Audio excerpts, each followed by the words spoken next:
Coming up on today's show, we've got an interesting trade idea slash rumor involving an NFC South foe. And then we're going to discuss the idea of Atlanta signing a free agent wide receiver. I know we've talked about this before, but there seems to be some truth to the idea that the Falcons are looking to improve their wide receiver room. I'll share that later on. But we are in the month of September now, and our sub battle with Vikings now continues.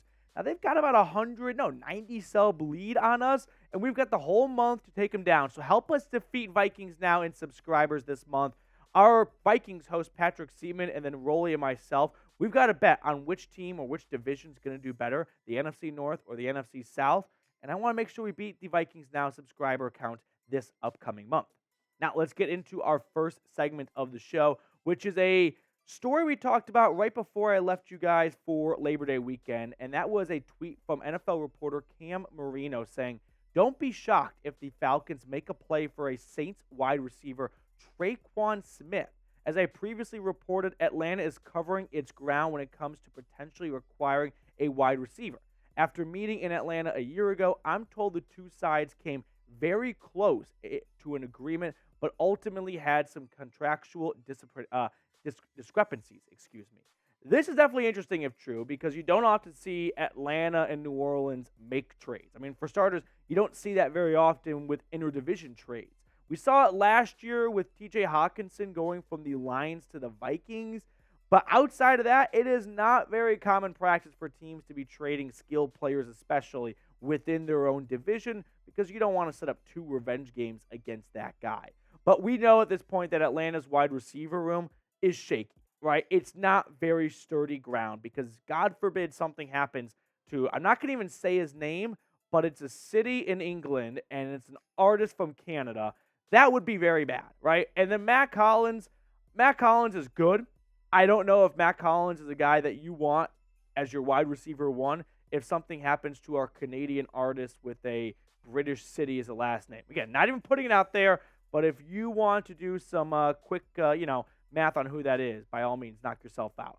I'm still looking, though, for a reliable wide receiver 3. Let's be honest. No offense, Scotty Miller. When you are borderline making the roster last year in Tampa Bay and you are now Atlanta's wide receiver 3, that's probably not a very good state of the union for the Atlanta Falcons wide receiver room. Now, we have talked about this at length, so our longer-time subscribers know where I stand on adding a wide receiver, which is I'm all for it. But for any new guys or anyone that wants to, maybe change their opinion or change their tune on this subject, would you trade for Tre-Quan Smith? We're going to dive into this a little bit more, but just surface level here. T for trade or P for pass? Give me your honest opinion down in the comment section. Now, Tre-Quan Smith for the Saints has been a bit of like I wouldn't say boomer bust, but a big play or a nobody, right? He's got some games where he goes off for a huge touchdown grab, and then other games where he is just MIA altogether. And I think his receiving average of over 13 yards speaks to that. Last year, 278 yards, 1 touchdown in 15 games. I could understand why the Saints maybe want to move on from Tre-Quan Smith. It's been 4 years, and it's just not really flourishing into anything more than a guy who every once in a while it comes in for a big play, but outside of that, just not a very consistent route runner and doesn't bring you a whole lot outside of that. However, I will say if he's healthy, and that's a big if because we're going to look at the injury news in just a second, I'd say he's better than Scotty Miller, right? And no offense to Scotty Miller, but if you didn't have Tom Brady throwing him a big-time pass in the NFC Championship game against the Packers, where would Scotty Miller be right now? So if healthy, Tre-Quan doesn't have a lot of great stats to back him up. But when he goes head-to-head against Scotty Miller, and sure, 16 more games, he hands down has Scotty Miller beat, right? 18 touchdowns to Scotty Miller's 4. And granted, 16 more games, but if you get to restart and pick one of these two guys to the Falcons roster, I mean, who are you adding? I'm going with Tre-Quan Smith over Scotty Miller. But this is an important note to make here, and that is that the Saints won't be at full strength against their opener against the Tennessee Titans. According to reporter Jeff Duncan, Tre-Quan Smith expected to miss the Saints opener after surgery. So this is something to monitor, and maybe once he's a little bit healthy and he's pass a physical, I could see Atlanta kicking the tires on a trade like this. But if you're wondering what it costs to get Tre-Quan Smith, it doesn't cost you much. In fact, this might be even more than necessary. a 2024 seventh round pick. You can make this a 2035 seventh round pick if you really wanted to. Because what are the Saints going to do? Hold on to Tre-Quan Smith and just release him? No. You could send a bag of footballs over there. You could send a Texas Roadhouse gift card, and I bet Mickey Loomis would deep down like that a little bit more. So let me know. Would you accept this trade? Let's say you're Terry Fontenot and the Saints give you a call and they say, Tre-Quan Smith for a seventh. You click in the A for accept or D for decline on your phone. I'm going to click A for accept. Give me your opinion down below, though. The Falcons, though, if you want to learn one thing from today's video, is they want another wide receiver. They have been rumored to be in the market for trading, for free agency, for waiver wire additions, and I think there is a move coming in the near future. We had a reporter from Minnesota saying the Falcons were interested in signing receiver Jalen Reagor before he joined the New England Patriots practice squad. So Jalen Reagor spent the preseason in Minnesota. Now he's with the New England Patriots on their practice squad. We've got, some ears on the ground saying that the Falcons were in on Jalen Reagor. They are not doing their homework on all these receivers if they do not have a little bit of doubt about the current five on their roster in terms of being an NFL unit and a group they can go Sunday to Sunday with without maybe wanting to see what else is out there that could be better.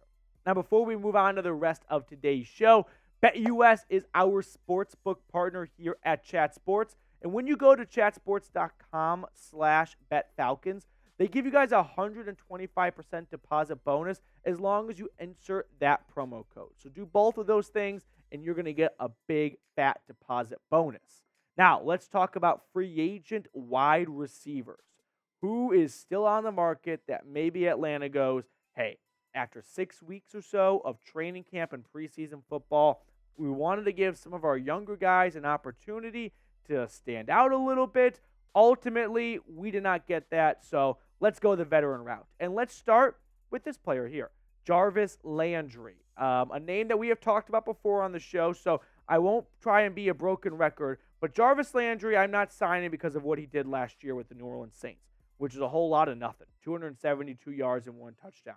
He didn't do a whole lot in his last year in Cleveland back in 2021, 570 yards and 2 touchdowns. He is 3 seasons removed from his last 1,000-yard year. But I am signing Jarvis Landry to help in the slot and help Desmond Ridder on those 3rd and 9 plays where they've got Drake London double-teamed and you can't run the ball in a 2-minute drill and you've got to move the chains. Jarvis Landry, juice, is surefire hands. He's going to help pick up the first down. I'm kind of rewatching Ballers right now. He looked just like Ricky Jarrett. So maybe he's a better guy than Ricky Jarrett in the show is. So you're signing Ricky Jarrett, but the real-life version. So anyone else watches Ballers, that's who you're getting. Moving on to our next player, Jamison Crowder. So a different style of receiver than Ricky Jarrett. Excuse me, Jarvis Landry. I'm just kidding. But Jamison Crowder, he was with the New York Giants earlier this offseason and ultimately did not make their 53-man roster. You can see last year the injuries really have derailed him compared to what he did back in 2019, 833 yards. He's had a good run with the New York Jets, if I recall. So 6 touchdowns that year as well. But there has been a decline for Jamison Crowder as of late. But again, adding a veteran slot receiver is just going to help Desmond Ridder immensely. Desmond Ridder's got a good arm, but he doesn't have a bazooka of a right arm. So he's going to maybe want to go for those short, intermediate throws over the middle of the field and not just start uncorking them down the field to speedy guys. And I think Jamison Crowder, Jarvis Landry, those are types of players that can help just keep the offense on the field and mentor some of these young wide receivers. Moving on to our third and final free agent wideout, Denzel Mims. So a very different background than Jarvis Landry and Jamison Crowder, right? He hasn't been in the league for nearly as long. And unfortunately for Mims, a former second-round pick, he just never quite caught on in New York.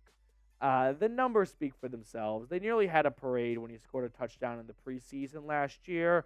Denzel Mims was traded to the Detroit Lions and then got released by Detroit. So it definitely speaks volumes when a team trades for you and then they don't even put you on their 53-man roster.